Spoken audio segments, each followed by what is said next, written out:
Praise the Lord. எல்லாம் சந்தோஷமா இருக்கீங்களா? பிரியமானவர்களே, இன்றைக்கும் வேதத்திலிருந்து ஒரு வசனத்தை நம்ம தியானிப்போம்.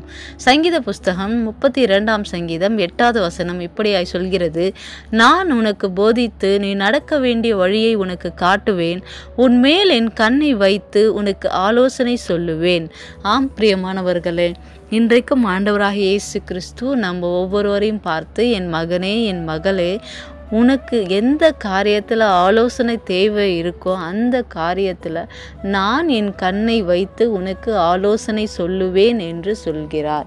பிரியமானவர்களே, அநேக நேரங்களில் நம்ம என்ன பண்ணுறோம், ஒரு டெசிஷன், நம்ம எந்த ஒரு காரியமாக இருந்தாலும் ஒரு டெசிஷன் எடுக்கும்போது நம்ம அது கரெக்டாக எடுக்கலை அப்படின்னா அதுக்கப்புறம் நம்ம ரொம்ப ஃபீல் பண்ணுவோம். ஐயோ, நம்ம தவறான டெசிஷன் எடுத்துட்டோமே, ஒருவேளை இதை இப்படி எடுக்காத வேறு மாதிரி எடுத்துருந்தா நல்லா அமைந்திருக்குமோ அப்படின்னு. எந்தெந்த காரியங்கள் அது மாதிரி நம்ம தவறான டெசிஷன் எடுக்கிறோம் அப்படின்னு சொல்லி பார்த்தா, முதலாவது நம்ம மேரேஜ் லைஃப்பில் மட்டும் நம்ம தவறாக ஒரு டெசிஷன் எடுத்துட்டோம் அப்படின்னா அது பின் விளைவுகள் நம்ம சொல்லணும்னு அவசியம் இல்லை, நம்மளே பார்த்து கொண்டு இருக்கிறோம். நிறைய மேரேஜஸ் ஃபெயிலியராக போகிறதுக்கு ரீசனே தவறான டெசிஷன்னால தான். அதுக்கப்புறம் பிஸ்னஸ் அது மாதிரி தான். அவசரப்பட்டு ஒரு பிஸ்னஸ் நம்ம ஸ்டார்ட் பண்ணிடுவோம். அதுக்கப்புறம் அது லாஸ் ஆகும்போது, ஐயோ நம்ம ஏன் இந்த பிஸ்னஸ் ஸ்டார்ட் பண்ணோம், வேறு பிஸ்னஸ் ஸ்டார்ட் பண்ணி தான் நல்லா இருந்திருக்குமே அப்படின்னு சொல்லி நம்ம நடந்ததுக்கு அப்புறமா ஃபீல் பண்ணுவோம். பிரியமானவர்களே, நிறைய காரியங்கள் நம்ம ஆலோசனை எடுத்தது நிமித்தம் அதோட பின்விளைவுகள், பாதிப்பு நம்மளால் மேற்கொள்ள முடியாத நம்ம திக்கற்று சோர்ந்து போயிடும். அதுக்கப்புறம் திருப்பி ஒரு டெசிஷன் எடுக்க நமக்கு பயமாக இருக்கும். இன்றைக்கும் ஆண்டவராக இயேசு கிறிஸ்துவை உங்கள் நம்பிக்கையாய் வைத்து அவர் மேல் நீங்கள் விசுவாசமாக இருந்தீங்க அப்படின்னா அவர் தம்முடைய கண்களை உங்கள் மேல் வைத்து உங்களுக்கு ஆலோசனை சொல்ல வல்லவராய் இருக்கிறார்.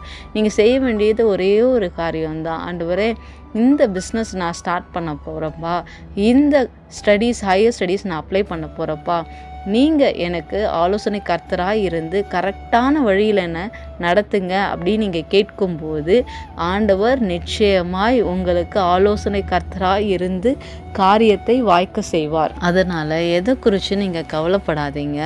இன்றைக்கே நம்ம ஆண்டவர் சமூகத்தில் நம்ம ஜெபிக்கும் போது எந்தெந்த காரியங்களுக்கு உங்களுக்கு ஆலோசனை தேவையாக இருக்கிறதோ அந்த காரியத்தில் ஆண்டவரே உங்களுக்கு ஆலோசனை கர்த்தராக இருந்து அந்த காரியத்தை ஒரு ஜெயமுள்ளதாய் அந்த காரியத்தை வாய்க்க செய்ய போகிறார். நீங்கள் விசுவாசிங்க. ஒரு சின்ன ஜெபம் நம்ம பண்ணலாம்.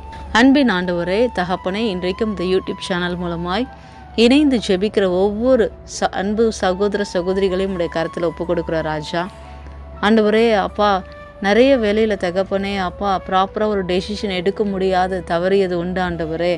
அது நிமித்தம் ஆண்டவரே பெரிய ஆண்டவரே பின் விளைவுகளை எல்லாம் சந்தித்து சோர்ந்து போயிட்டாங்க அப்பா. இன்றைக்கும் தகப்பனே ராஜா, உம்முடைய கரம் அவர்கள் மீது இருப்பதாக நீ சொல்லியிருக்கிறீரே ராஜா. உன்மேல் என் கண்ணை வைத்து ஆலோசனை சொல்லுவேன் என்று சொல்லியிருக்கீங்களே அப்பா. ஒவ்வொரு மேலும் தகப்பனே உம்முடைய கண்ணை வைத்து அப்பா நீரே ஆலோசனை கர்த்தராக இருந்து எந்த காரியத்தில் அப்பா ஆலோசனை கேட்கிறார்களோ அந்த காரியத்தில் அப்பா அவர்களுக்கு நீரே ஆண்டவரே காரியத்தை வாய்க்க செய்யும்படியாய் ஜெபிக்கிறோம் ராஜா. விசேஷமாய் தகப்பனே அப்பா, ஹையர் ஸ்டடீஸாக இருக்கலாம், அடுத்து என்ன படிக்கலாம் அப்படின்னு சொல்லி அவர்களுக்குள்ள ஒரு குழப்பம் இருக்கலாம். இது எடுத்தால் இது கரெக்டாக போகுமா, இந்த ஸ்டடீஸ் எடுத்தால் நமக்கு ப்ராப்பராக போகுமா அப்படின்னு சொல்லி அவங்க குழம்பி கொண்டு இருக்கலாம்.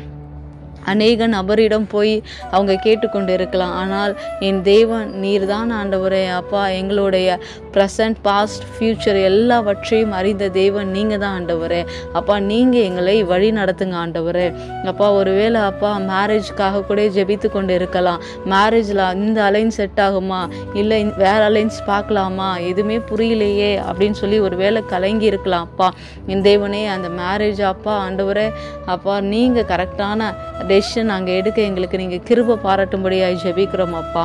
அதே போல் ராஜா ஆண்டவரே, இந்த லேண்டு அப்பா அநேக நாளாக விற்க முடியாமல் வாங்க முடியாத இருக்குது, இது என்ன பண்ணுறதுன்னே தெரியல அப்படின்னு சொல்லி ஒருவேளை அவங்க கலங்கி கொண்டு இருக்கலாம் அப்பா. ஆண்டவரே அப்பா, அந்த லேண்டு வாங்க விற்க ஆண்டவரே அவர்களுக்கு சரியான ஆலோசனை அப்பா நீர் தந்து அவர்கள் காரியத்தை வாய்க்க செய்யும்படியாய் ஜெபிக்கிறோம் அப்பா. அதே போல் தகப்பனே அப்பா, ஒரு ப்ராப்பர் பிளானிங் இல்லாததுனால, ஒரு ப்ராப்பர் டெசிஷன் இல்லாததுனால இந்த வீடு பாதியிலே கட்டி அப்பா அது முடிக்க முடியாத இருக்கிறது ஆண்டவரே. அந்த வீட்டை அப்பா முழுமையாய் கட்டுகிற ஞானத்தை நீங்க தாங்க ஆண்டவரே. ஆலோசனை கர்த்தராக இருந்து நீங்க அப்பா அந்த மகள்களுக்கு அப்பா வழி நடத்தும்படியாய் ஜெபிக்கிறோம் ஆண்டவரே. அப்பா தகப்பனே, மனுஷன் ஆலோசனை அல்ல ஆண்டவரே. தேவாதி தேவன் வானத்தையும் பூமியும் சிருஷ்டித்த அப்பா உம்மை நோக்கி நாங்கள் பார்க்கிறோம் ஆண்டவரே. நீரே எங்களுக்கு ஆலோசனை கர்த்தராய் இருந்து எங்கள் காரியங்கள் எல்லாவற்றிலும் அப்பா கரெக்டான டெசிஷன் எடுக்க கரெக்டான ஆலோசனை அப்பா நீர் அப்பா எங்களுக்கு தரும்படியாய் ஜெபிக்கிறோம் ஆண்டவரே. நம்முடைய கரத்தில் அர்ப்பணித்து ஜெபிக்கிறோம் ஆண்டவரே. யாரெல்லாம் உம்மை நோக்கி அப்பா உண்மையாய் ஜெபித்தார்களோ ஒவ்வொருவர் மீதும் உம்முடைய தேவ கரம் இருப்பதாக. நீர் அவர்கள் ஜெபத்தை எல்லாம் கேட்டு விண்ணப்பத்தை எல்லாம் கேட்டு அங்கீகரித்ததற்காய் சோதரிக்கிறோம், நன்றி செலுத்துகிறோம். எல்லா துதி கன மகிமையும் ஒருவருக்கே செலுத்துகிறோம். மீட்பரும் இரட்சகருமான இயேசுவின் நாமத்தினால் ஜெபிக்கிறோம் ஜீவனுள்ள நல்ல பிதாவே. ஆமேன் ஆமேன். God bless you all. பிரியமானவர்களே, நீங்கள் எந்த டெசிஷன் எடுக்கிறதா இருந்தாலும் முதலாவது ஆண்டவர் சமூகத்தில் காத்திருந்து நீங்கள் எடுக்கும்போது கர்த்தர் அந்த ஆலோசனையை வாய்க்க செய்வார். ஆமேன். God bless you.